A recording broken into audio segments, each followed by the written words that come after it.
Bismillahirrahmanirrahim. Assalamualaikum warahmatullahi wabarakatuh. Innal hamdalillah nahmaduhu wa nasta'inuhu wa nastaghfiruh wa na'udzu billahi min shururi anfusina wa min sayyiati a'malina. Man yahdihillahu fala mudilla lahu wa man yudlil fala hadiya lahu. Asyhadu an la ilaha illallah wa asyhadu anna Muhammadan 'abduhu wa rasuluh. Ya ayyuhalladzina amanu taqullaha haqqa tuqatih wa la tamutunna illa wa antum muslimun.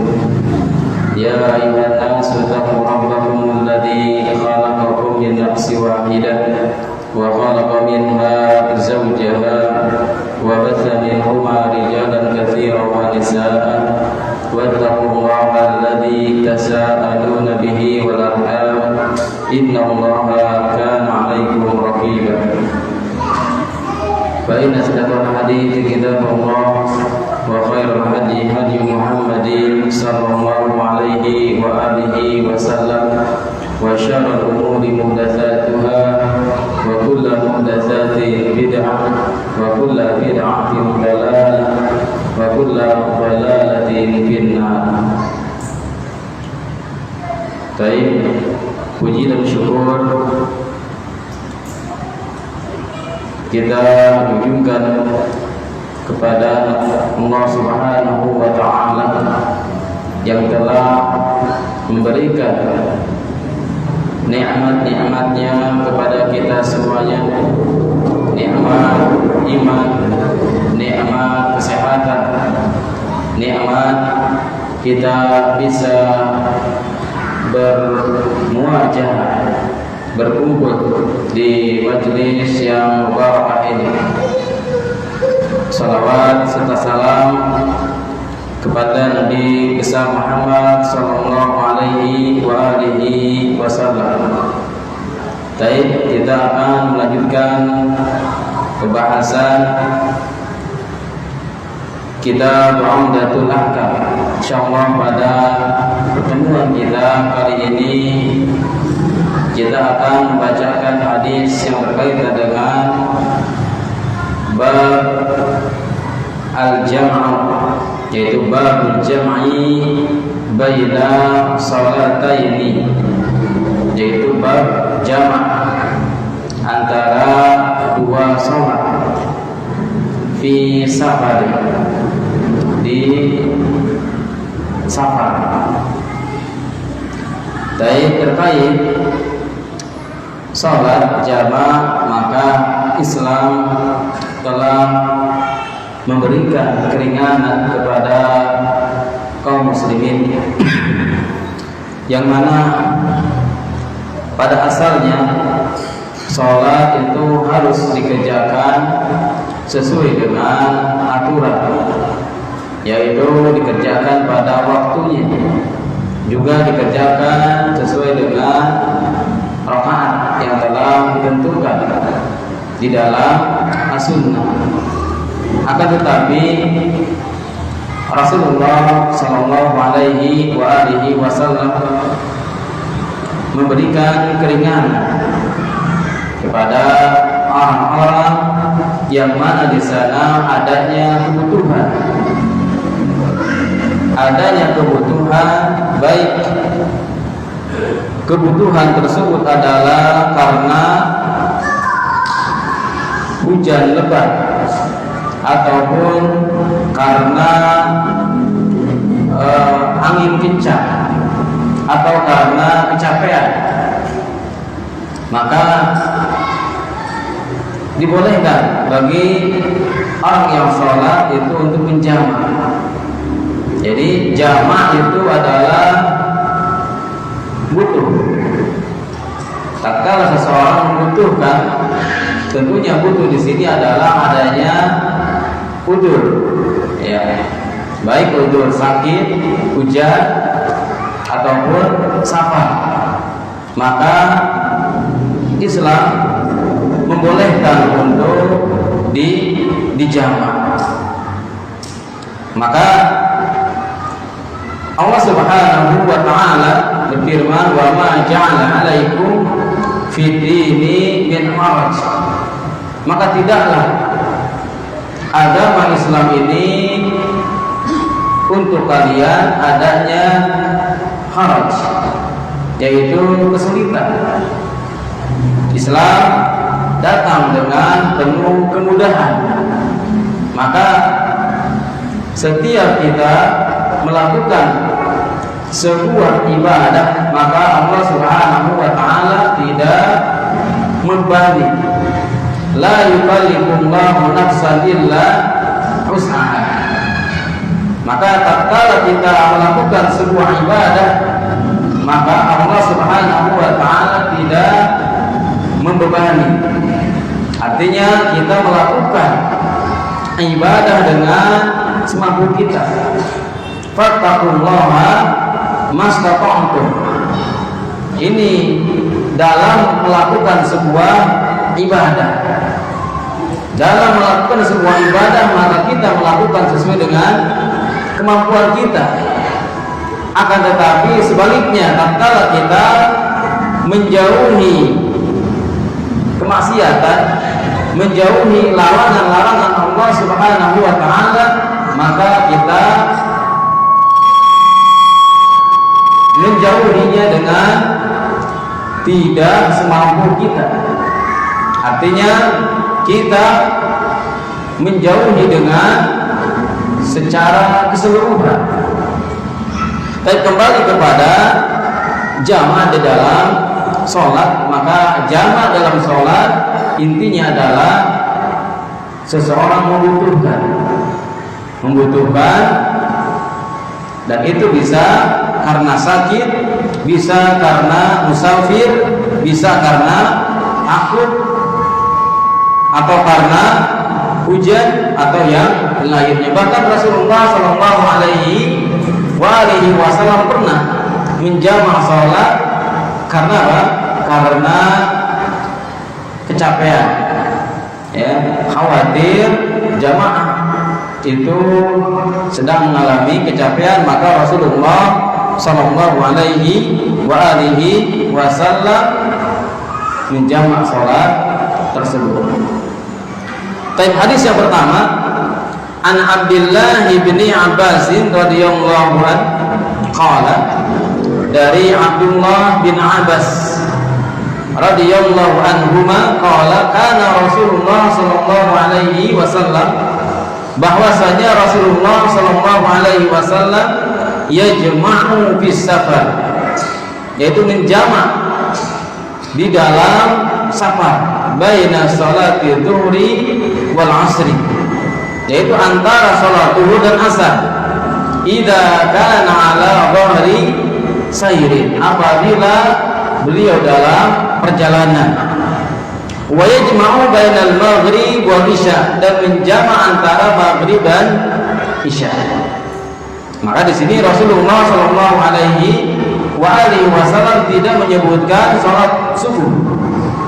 Karena apa? Karena salat subuh tidak bisa dijamak, baik dengan isya ataupun dengan zuhur. Maka salat zuhur dan asar, maghrib dan isya.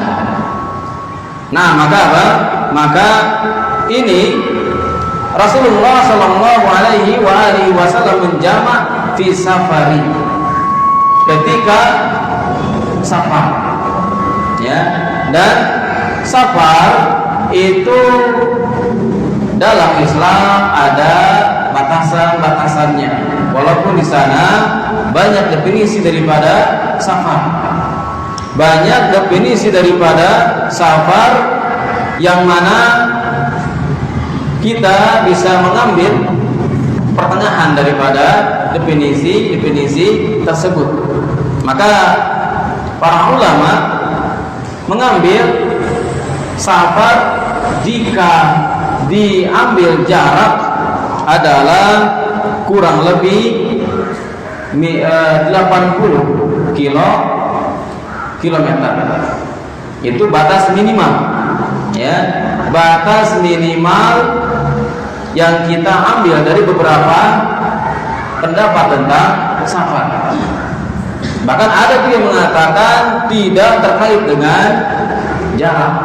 Tatkala kita pergi dan diniatkan kita untuk safar dan membawa bekal, maka itu sudah disebut safar. Tetapi kita mengambil dari yang pertengahan, yaitu dengan jarak minimal 80 kilo. Baik, maka tatkala seseorang sudah melakukan safar dan di sana sudah disebut safar, maka dia bisa menjamak dan mengqashar. Nah, nanti adanya perbedaan antara jamak dan qashar. Ya, ini pada hadis yang kedua nanti tentang masalah qashar dalam sholat. Baik, kembali tentang hadis menjamak dalam sholat, maka menjamak dalam sholat jamak sama dengan butuh, ya, jamak sama dengan butuh. Sedangkan qashar sama dengan safar. Artinya kalau qashar itu tidak boleh kita melakukan qashar kecuali dengan harus safar. Harus safar. Sakit tidak boleh diqashar. Hujan tidak boleh diqashar, boleh dijamak.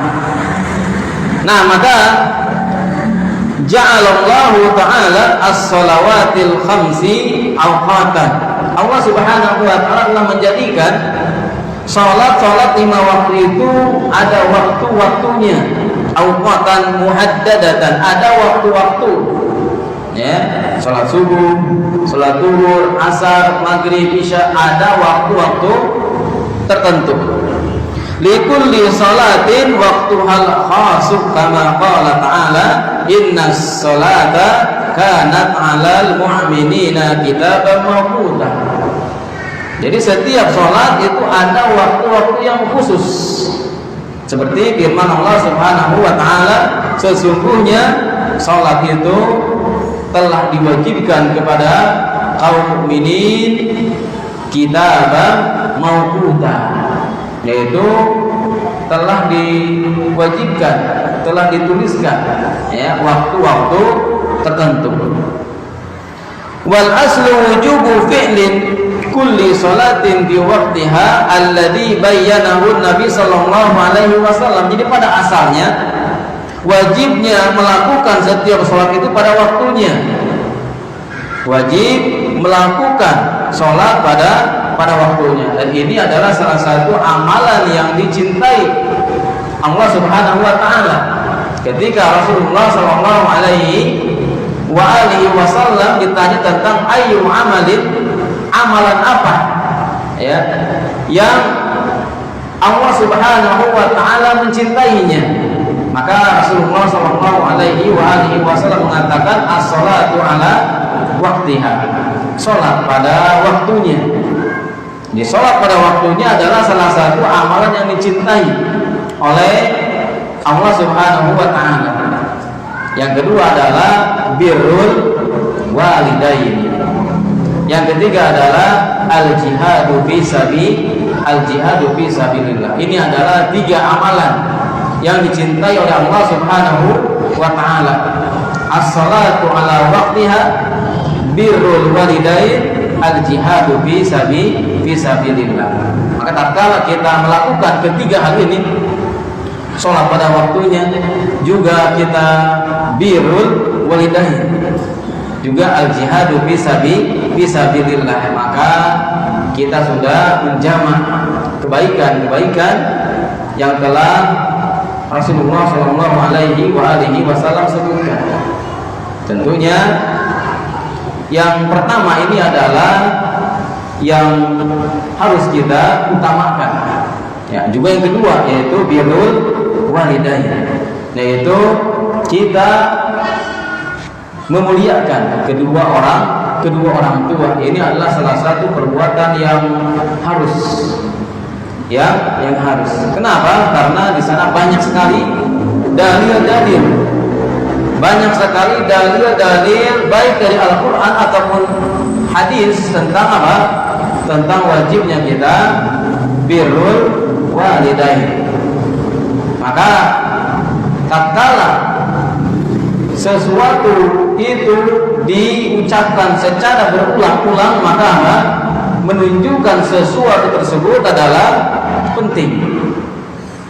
Tatkala suatu amalan diulang-ulang, ya, makanya Imam Al-Bukhari menulis tentang hadis-hadis birrul walidain di dalam kitabnya Al-Adabu Al-Mufradu sampai 50 hadis. Dari hadis pertama sampai hadis ke-50 itu khusus berkaitan dengan birrul walidaini. Maka apa? Kaidahnya adalah setiap sesuatu yang diulang-ulang maka akan menunjukkan sesuatu tersebut adalah penting. Ya. Tatkala seseorang setiap hari membicarakan masalah pekerjaan, maka pekerjaan baginya adalah penting. Tatkala seseorang setiap hari membicarakan masalah nikah, maka nikah baginya penting. Maka Rasulullah Shallallahu Alaihi Wasallam begitu banyak hadis-hadis Rasulullah Shallallahu Alaihi Wasallam yang memerintahkan supaya birrul walidaini, ya, agar supaya kita menghormati, memuliakan kedua orang tua. Tentunya di sana masih banyak sekali alasan-alasan, ya, alasan-alasan kenapa kita harus memuliakan, menghormati kedua orang tua kita, ya, yang mana diantaranya yang kedua adalah salah satu doa yang diijabah oleh Allah Subhanahu wa taala adalah doanya orang-orang yang birrul walidain. Ini salah satu doa yang diijabah, ya. Maka Rasulullah Shallallahu Alaihi Wasallam berpesan kepada para sahabat, kalau kalian menemukan seseorang dari Yaman yang mana di badannya ada bulatan, satu dirham, ya, sebesar dirham, yaitu bulatan hitam. Ini bekas daripada apa? Bekas penyakit kusta, yang mana ia adalah Aus Al-Qarni. Maka pintalah doa. Kenapa? Karena doa darinya adalah mustajab. Kenapa? Karena Aus Al-Qarni adalah orang yang sangat memuliakan orang tuanya, sangat menghormati kedua orang tuanya. Maka tatkala seseorang menghormati kedua orang tua menjadi mustajab doanya, sebaliknya berarti sebaliknya orang yang durhaka kepada kedua orang tua doanya itu tidak dikabulkan, ya. Maka tidak ada nabi seorang pun yang durhaka kepada kedua orang tuanya. Tidak ada ceritanya orang saleh durhaka kepada kedua orang tuanya. Tidak ada para sahabat, ya, para ulama, mereka menjadi orang-orang pilihan Allah Subhanahu wa taala karena mereka memuliakan kedua orang tuanya. Baik, kembali kepada pembahasan tentang salat jamaah. Jadi salat jamaah itu adalah kapan saja boleh, asal apa? Dibutuhkan. Asal dibutuhkan. Tapi apa? Tidak boleh menjamaah antara salat subuh dan isya atau subuh dan zuhur. Baik, kemudian lagi, ya, min taisirillahi ta'ala ala ibadihi, karena kemudahan Allah Subhanahu wa taala kepada hamba-hambanya, annahu idza kana fa mahajah, apabila di sana adanya kebutuhan, ila dhammis sholati, untuk menggabungkan sholat, ma ila ma yatasilu biha waktuha, itu apa? Untuk menggabungkan sholat kepada apa-apa yang berikutnya, sholat berikutnya, ya, wahuma nahariyatani wa lailiyatani. Maksudnya apa? Dua sholat siang yaitu zuhur dan asar, dan 2 sholat malam yaitu maghrib dan isya. Fa innahu yajuzu dalika, maka boleh dia untuk dijamak. Nah, wa ma huwa Ibnu Abbas radhiyallahu an, dan di sini Ibnu Abbas radhiyallahu an yukhbiru, mengabarkan, anna Nabiya sallallahu alaihi wasallam kana yajma'u fi safar, bahwa Nabi sallallahu alaihi wasallam yang pernah menjamak dalam safar, baina dhuhri wal asri, antara zuhur dan asar, idza kana ala dhahri sayrin, ya, apabila dalam sebuah perjalanan safar. Tapi tadi dikatakan safar kalau sudah memenuhi kriteria safar. Artinya apa? Dalam hal jarak minimal 80 kilo. Kemudian wa yajma'u kadzalika bainal maghribi wal isya wa la yajma'u bainal fajri wa ghairiha, dan tidak boleh apa? Menjamak antara salat fajar, yaitu salat subuh, dengan yang lainnya. Baik, maka salat jamak ini adalah salah satu keringanan dari Allah Subhanahu wa ta'ala kepada hamba-hambanya, kepada kita, ya. Kenapa? Karena salat ini adalah salah satu kewajiban yang tidak boleh ditinggalkan. Salat kewajiban yang tidak boleh ditinggalkan kapanpun, ya, dimanapun, selama dia sudah baligh, ya, selama dia baligh, berakal, ya, muslim, maka dia wajib melakukan sholat, ya. Mau sakitnya parah, ya, harus melakukan sholat. Nah, maka apa? Akan tapi Allah Subhanahu wa ta'ala memberikan keringanan bagi orang-orang yang di sana adanya udhu, yaitu apa? Di antaranya menjamak, ya, menjamak apa? Menjamak sholat, ya, menjamak sholat. Baik, maka di sini, ya, hadis ini adalah subutul jam'i baina dhuhri wal asri atau bainal maghrib wal isya'i fi safar. Maka apa?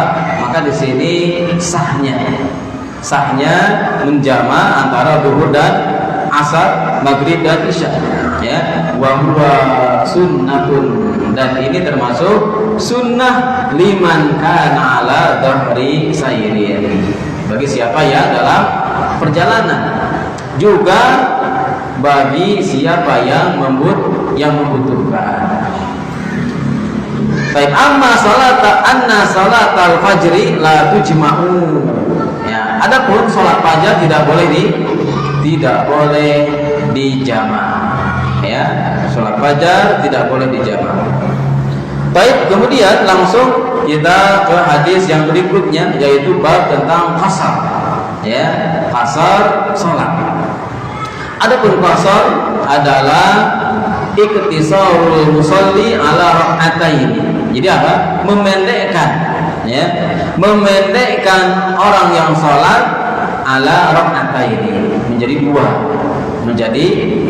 Dan ini hanya ada pada sholat yang rubaiyah, yaitu zuhur, asar, dan isya. Adapun sholat maghrib, sholat subuh tidak bisa diqasar, ya.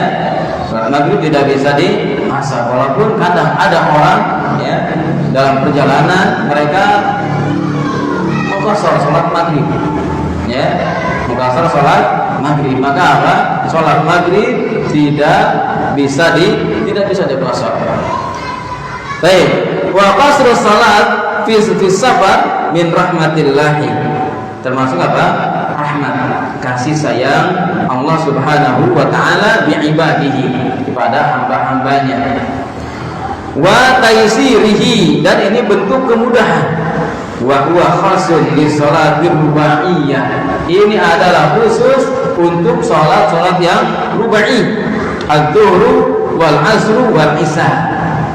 Walam tuqsar al-fajru, dan sholat fajar tidak bisa dikasar, ya, tidak bisa dikosor. Wala sholatul maghrib, juga sholat maghrib tidak bisa dikasar.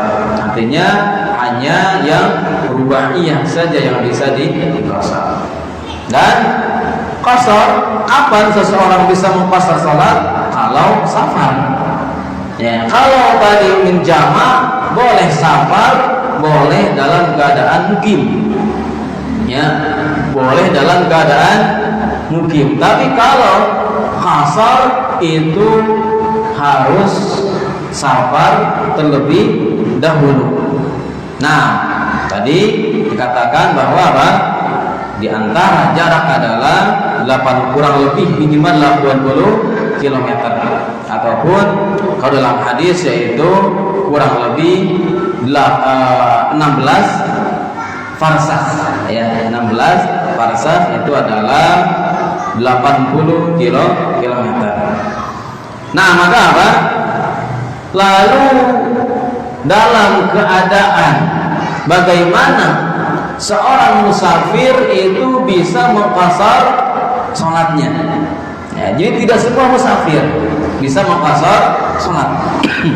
Yang pertama adalah kalau safarnya itu safar yang mubah, ya, safar yang mubah. Seperti apa? Seperti dagang, ya, atau misalkan rihlah, ya, atau safar yang wajib, yaitu apa? Seperti haji, ya, haji yang pertama, karena haji kedua, ketiga itu adalah sunnah, ya. Maka tidak boleh melakukan qasar tatkala safarnya safar yang maksiat, ya, safar yang maksiat, tidak boleh dikasar. Juga tidak boleh dikasar kalau seorang yang safar itu bermakmum kepada imam yang mukim, ya, imamnya mukim, maka apa? Maka seorang musafir harus menyempurnakan sholatnya. Juga tidak boleh dia mengqasar kepada imam yang mana dia ragu, ini imamnya mukim atau musafir, nih imamnya masih ragu, dia masih ragu, maka tidak boleh dikasar, ya. Juga tidak boleh dikasar tatkala misalkan apa? Dia lupa sholat, misalkan, ya, misalkan dia belum sholat zuhur, ya, karena lupa misalkan, lalu dia safar, ya, lalu dia safar sholat asar, dia sudah di perjalanan, ya, sudah di sholat lagi safar, maka apa? Sholat yang ketinggalan, ya, yang lagi mukim ketinggalannya, maka tidak boleh dikasar, ya, tidak boleh dikasar. Juga tidak boleh dikasar apabila dia apa? Apabila dia sholat kepada imam yang mukim, lalu misalkan di pertengahan dia batal, ya, pertengahan dia batal, lalu dia mengulang, ya, lalu dia mengulang, maka itu pun sama, dia harus menyempurnakan. Nah, itu adalah hal-hal yang walaupun dia lagi musafir, tapi apa? Tidak boleh dikasar, ya. Juga tidak boleh dikasar kalau dia safar tapi niatnya untuk apa? Niatnya itu untuk tinggal, ya, untuk tinggal mutlak, ya. Dia safar tapi apa? Tapi dia rencana mau tinggal lama, ya. Misalkan seorang apa? seseorang misalkan mondok ya dari rumahnya, misalkan rumahnya di Aceh, ya, mondok di Jawa. Niatnya dia niatnya emang mau tinggal, ya, mau tinggal lama.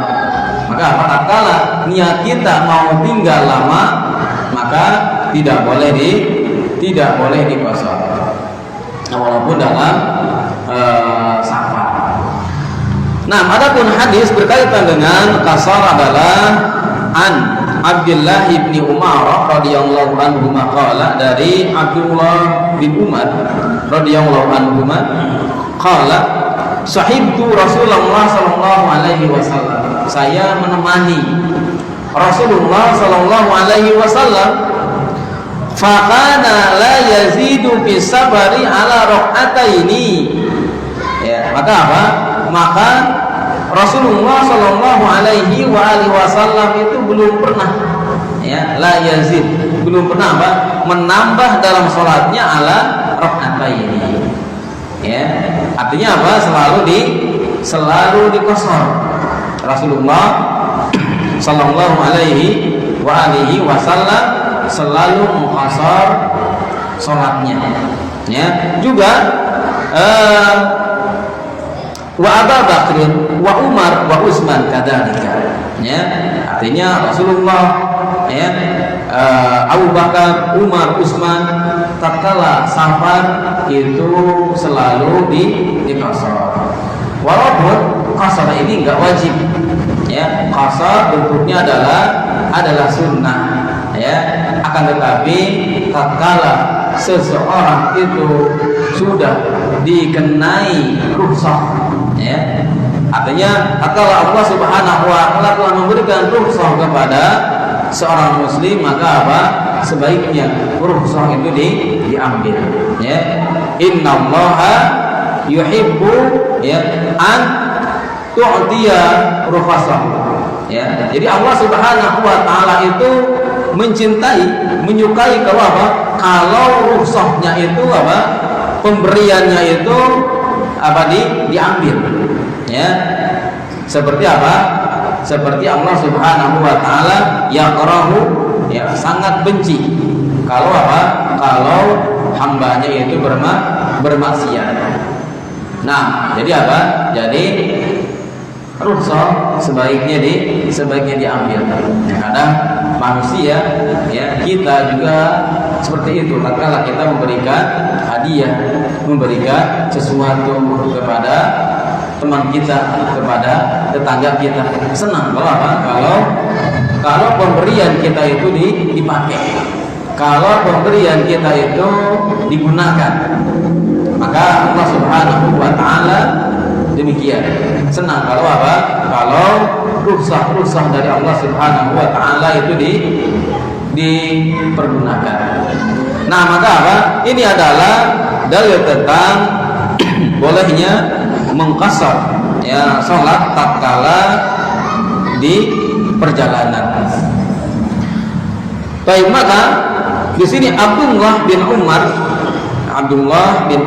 mengabarkan bahwasanya dia pernah menemani Nabi Shallallahu Alaihi Wasallam, juga pernah menemani Abu Bakar, juga pernah menemani Umar dan Utsman dalam dalam safar. Fakanu yaksuruna salat ar-rubaiyah ila raq'ataini. Jadi mereka, Rasulullah dan Abu Bakar, Umar dan Utsman itu selalu mengqasar salat ar-rubaiyah ila raq'ataini. Wala yatanaffaluna, juga apa? Juga mereka tidak melakukan salat nafilah, ya, qabla salat wala ba'daha, baik sesudah ataupun sebelum salat, ya, kecuali apa? Kecuali Rasulullah sallallahu alaihi wasallam itu tidak pernah meninggalkan salat qabliyah fajar. Ya, ini salah satu apa? Keutamaan yang besar, yaitu salat qabliyah fajar. baik ya, tatkala mukim ataupun tatkala safar ya. Juga Rasulullah Shallallahu Alaihi Wasallam selalu melaksanakan sholat witir. Ya, ini adalah sholat sunnah yang belum pernah Rasulullah Shallallahu Alaihi Wasallam tinggalkan. Adapun sholat qabliyah ataupun ba'diyah sholat ya ketika safar, Rasulullah Shallallahu Alaihi Wasallam dan para sahabatnya tidak melakukannya, dan mereka selalu melakukan qasar. Nah, maka di dalam hadis ini jelas kita bisa melihat bahwasanya qasrul musafir as-salati ar-rubaiyah ila rak'atain. Ya, seorang musafir mengqasar salat rubaiyah menjadi rak'ataini, menjadi 2 rakaat, wa huwa sunnatun muakkadatun, dan dia merupakan termasuk sunnah yang muakkad, ya, sunnah yang ditekankan, ya. Wakila fardu, bahkan ada yang menyebutkan dia fardu.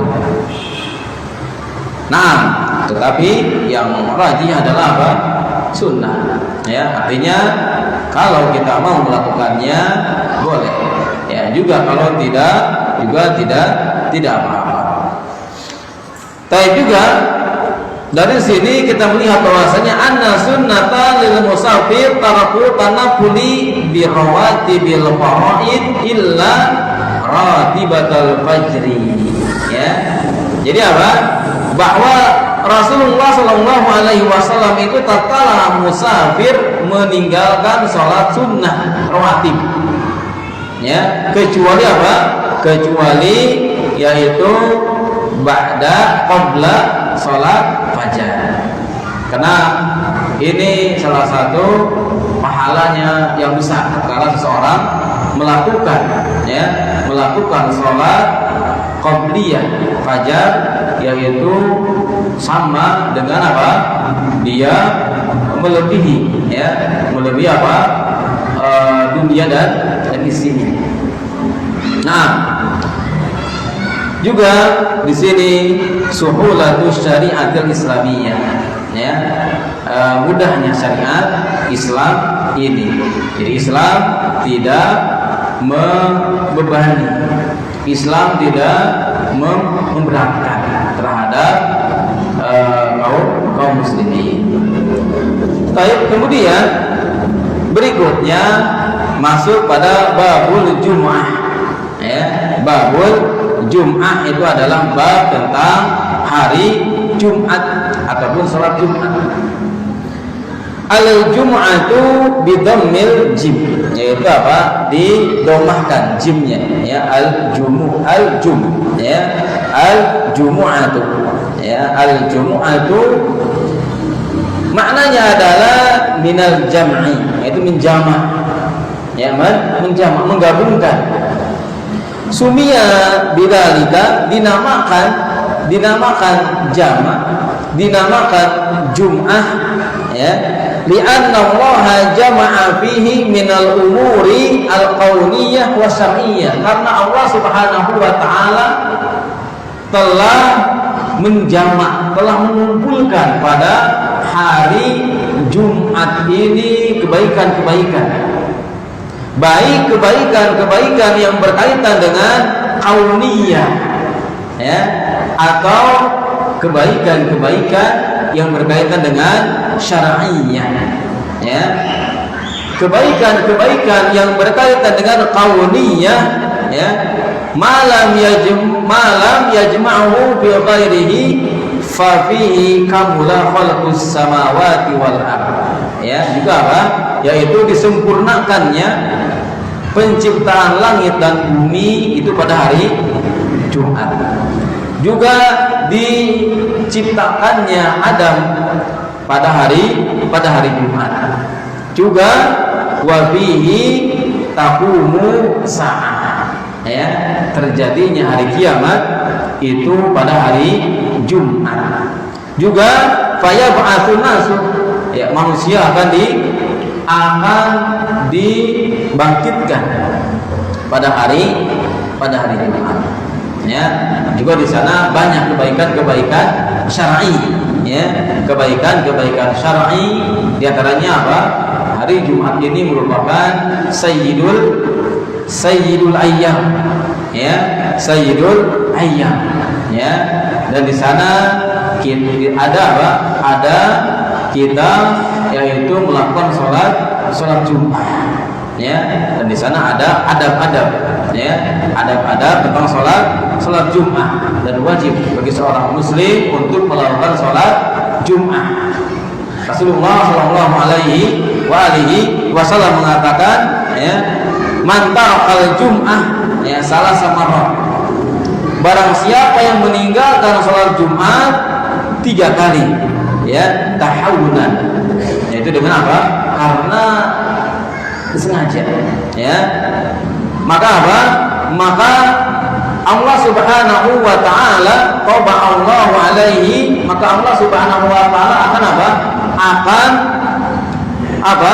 Akan mengunci, ya, hatinya itu, ya, orang-orang yang meninggalkan sholat Jumat 3 kali secara berturut-turut, ya, maka hatinya itu akan terkunci. Nah, maka apa? Maka hari Jumat ini adalah hari yang mulia, maka hendaklah kita jangan menyia-nyiakan hari Jumat ini, ya. Dan di sana ada doa, ya, doa yaitu ba'da sholat asar, ya, yaitu di antara doa yang mustajab, yaitu pada ba'da sholat asar. Juga, ya, di sana juga dianjurkan kaum muslimin, ya, untuk membaca yaitu surat Al-Kahfi, ya, membaca surat Al-Kahfi, juga banyak berselawat, ya. Juga kaum muslimin, ya, hendaklah pada hari Jumat ini, ya, untuk memakai baju yang paling bagus, ya, tatkala dia berangkat sholat Jumat. Tentunya mandi, ya, juga apa? Juga disunahkan, ya, tatkala dia berangkat sholat itu dengan apa? Dengan tidak tergesa-gesa, ya, dan juga disunahkan untuk jalan kaki, ya. Ini adalah keutamaan yang begitu besar, ya. Nah, kemudian hadis yang pertama terkait dengan sholat babul Jum'ah. An Sahl bin Sa'din As-Sa'idi radhiyallahu an, dari Sahl bin Sa'di, ya, Sahl bin Sa'di, ya, nama asalnya adalah apa? Haznan, ya, Haznan. Maka Nabi Shallallahu Alaihi Wasallam, ya, mengganti namanya apa? Dengan Sahl, yaitu mudah, ya, asalnya hazan, yaitu sedih, ya. Anna rijalan tamarau fi minbari Rasulullah Sallallahu Alaihi Wasallam, bahwasanya orang-orang tamarau, ya, tamarau itu adalah berdebat, ya, berdebat tentang mimbarnya Nabi Sallallahu Alaihi Wasallam, min ayyi udin huwa, ya, ada orang berdebat, ya, mimbar Nabi itu dari kayu apa, ya.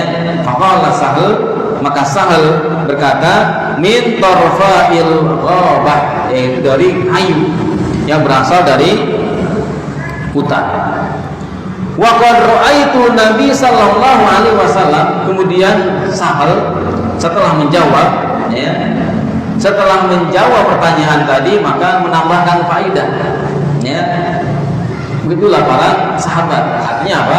Tatkala ada yang bertanya, maka apa?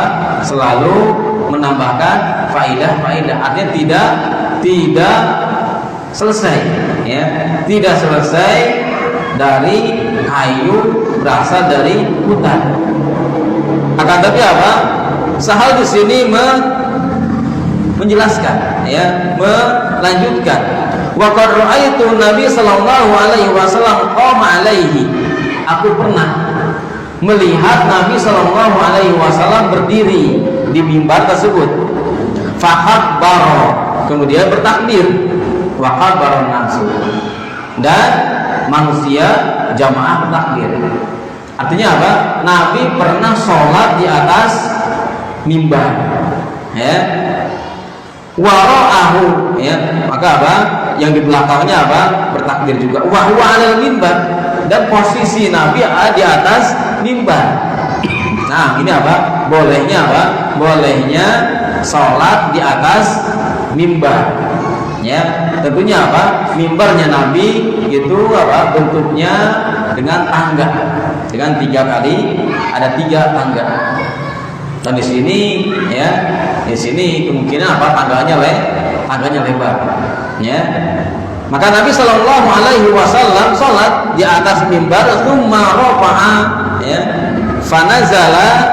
Nabi Shallallahu Alaihi Wasallam rafa'a, ya, fanazala al-qahqara hatta sajada bi aslil minbar. Kemudian Nabi Shallallahu Alaihi Wasallam mengangkat, ya, tangannya. Kemudian Nabi Shallallahu Alaihi Wasallam turun, ya, ketika mau sujud, artinya ruku masih di atas mimbar. Tatkala rafa'ah, berdiri, ya, kemudian Nabi mau sujud, maka apa? Nabi itu panazala al-qahqara. Nabi turun dan mundur, ya, turun dan mundur. Ini juga menjelaskan apa? Bolehnya orang yang sholat itu bergerak, ya, bolehnya orang bersolat bergerak apabila dibutuhkan, ya. Nabi Shallallahu Alaihi Wasallam turun mundur hatta sajada fi aslil mimbar. Jadi apa? Nabi Shallallahu Alaihi Wasallam apa? Sujud, ya, di aslil mimbar, yaitu ke bawah. Kemudian summa ada, kemudian mengulangi lagi, ya. Maksudnya apa? Kembali ke atas lagi. Setelah tadi pun turun, kemudian apa? Rakaat berikutnya naik ke atas lagi, ya. Kemudian hatta faragha min akhiri sholatihi, ya, sampai selesai di akhir sholatnya seperti tadi. Tatkala berdiri, ruku di atas, sujud pindah ke bawah, ya. Tsumma aqbala 'ala nasi. Kemudian setelah selesai, Nabi Shallallahu Alaihi Wasallam balik ke belakang, ya. Dia menghadap ke jamaah. Faqala, ya ayyuhan nasu, wahai manusia, inni sona'tu hada, aku melakukan ini, ya, li ta'tamu bi, yaitu untuk apa? Diikuti, untuk diikuti. Artinya apa? Nabi Shallallahu Alaihi Wasallam itu sholat di atas mimbar untuk apa? Untuk supaya diikuti bagaimana cara sholat Nabi Shallallahu Alaihi Wasallam, ya. Juga walita'allamu sholati, itu apa? Yaitu untuk mengajarkan. Jadi apa? Faktor, ya, yang mendorong Nabi Shallallahu Alaihi Wasallam sholat di mimbar itu adalah untuk mengajarkan kepada jamaah, ya. Wabilabdin, dalam lafaz yang lain, shalla 'alaiha summa kabbara 'alaiha summa raka'a wa huwa 'alaiha summa nazala al-qahqar, yaitu Nabi Shallallahu Alaihi Wasallam sholat di atas mimbar, bertakbir, ruku, dan tatkala Nabi Shallallahu Alaihi Wasallam sujud, Nabi turun, ya, dari mimbar. Nah, maka apa? Maka hadis ini adalah menjelaskan tentang bagaimana hukum ya ittikhadil minbari li khutbatil Jumat. Ya. Itu apa? Hukum bagaimana mimbar itu dijadikan apa? Dijadikan khutbah Jumat. Juga Nabi Shallallahu Alaihi Wasallam sholat di atas mimbar tersebut. Nah, maka apa? Maka dari sini kita bisa melihat bagaimana masyru'iyatul ittikhadil minbar fil masjidi wa yakhtuba liyakhtuba 'alaiha. Ya, biasa diakan apa? Menjadikan mimbar ya di masjid dan khutbah. Ya, dan khutbah. Akan tapi apa? Mimbarnya Nabi Sallallahu Alaihi Wasallam bentuknya apa? Bentuknya tangga. Yaitu ada tiga tangga. Artinya tidak seperti ini. Nah, tidak apa? Ada meja. Ya. Nah, itu adalah mimbarnya Nabi Sallallahu Alaihi Wasallam. Jawazu sholati fawqal mimbar, bolehnya sholat di atas mimbar. Ya, untuk apa? Yang pertama adalah untuk mengajarkan jamaah. Ya. Wa yasjudu alaihi, dan kemungkinan boleh sujud ya di atasnya in tamakkana ya, apabila apa memungkinkan. Ya, wa illa fa'alal ardi, kalau tidak memungkinkan sujudnya di bawah. Ya. Artinya apa di sini? Nabi pernah sholat di atas mimbar. Jawazul amal al-yasiri fi sholatil lil maslah, bolehnya apa? Bolehnya melakukan sesuatu dalam sholat untuk kebaikan. Seperti apa? Nabi mundur, ya, turun untuk sujud. Ya, artinya apa? Tatkala kita sholat bergerak ya untuk kebaikan, maka diperbolehkan. Ya, gerakan-gerakan yang mana gerakan-gerakan untuk kemaslahatan dan gerakan-gerakan tersebut tidak banyak, maka diperbolehkan. Jawazu juga apa? Di sini bolehnya apa? Jawazu ulul imam. Ya, bolehnya apa? Imam itu di atas. Ya, bolehnya imam di atas ya mimbar.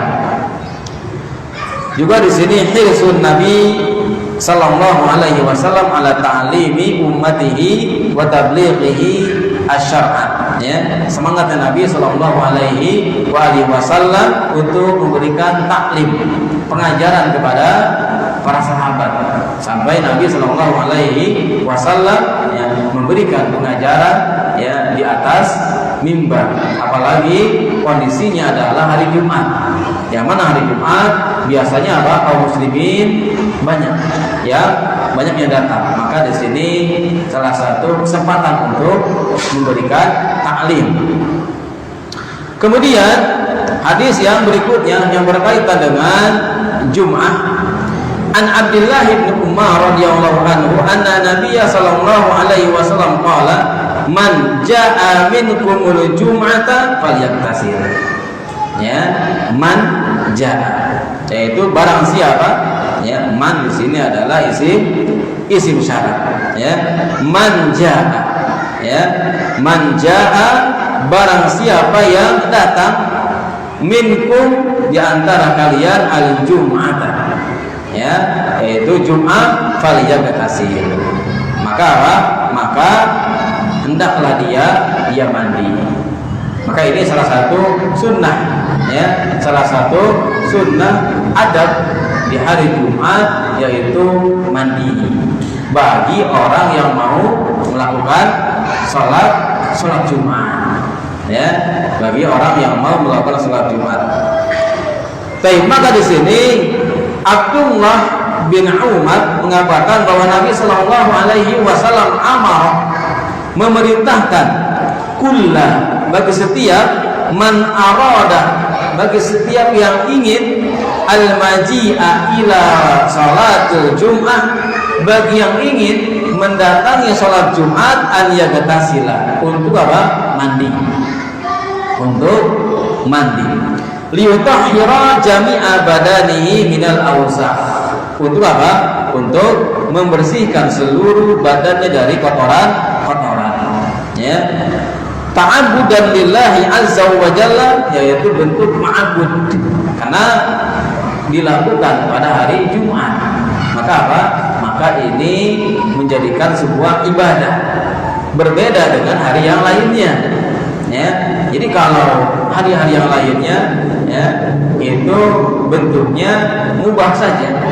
Ya, bentuknya mubah saja. Tapi kalau hari Jumat itu adalah sunnah. Maka tatkala kita melakukannya, maka ta'abbud, sudah apa? Berbentuk ibadah. Wattiqa'an lirrawaihi al-awsakh. Dan untuk apa? Untuk menghindari ya hal-hal yang bau fi hadzal majma'il kabir. Itu apa? Ketika kita berkumpul dengan orang-orang. Nah, ini adalah salah satu adab ya seseorang ketika hendak mau sholat Jumat adalah dia melakukan mandi ya, juga apa, memakai minyak wangi, juga memakai baju yang dia miliki itu paling bagus ya, paling bagus. Juga bersiwak tentunya ya, bersiwak ya, juga dia ya tatkala ya di masjid ya menggunakan apa?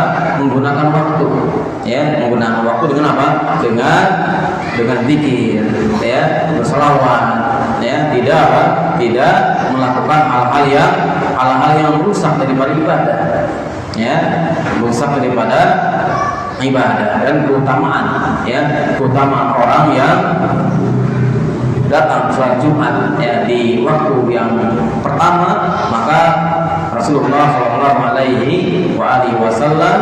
mengatakan seperti dia berkurban ya, seperti dia apa? Qarabah ya. Qarabah itu apa? Qarabah itu dia bertakarrub ya, sedekah dengan apa? Dengan unta ya. Ketika jam kedua seperti qarabah, bertakarrub dengan seekor sapi ya. Ketika jam ketiga maka seperti bertakarrub dengan seekor apa? Seekor kibas ya, tapi yang bertanduk ya, kibas yang bertanduk.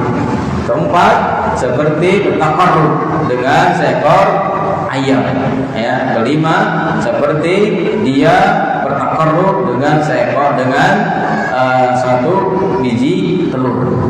Nah, maka setelah ya imam datang, maka malaikat menutup catatan, dan malaikat mendengarkan imam ataupun khatib berkhutbah. Nah, ini adalah keutamaan ya, insyaallah ya, tentang bab Jumat ini akan kita lanjutkan pada pertemuan yang akan datang insyaallah taala. Baik, demikian ya pembacaan kita tentang hadis Umdatul Ahkam ya, sampai babul Jum'ah, hadis yang kedua. Baik, demikian. Subhanakallahumma bihamdika asyhadu an la ilaha illa anta astaghfiruka wa atubu ilaik.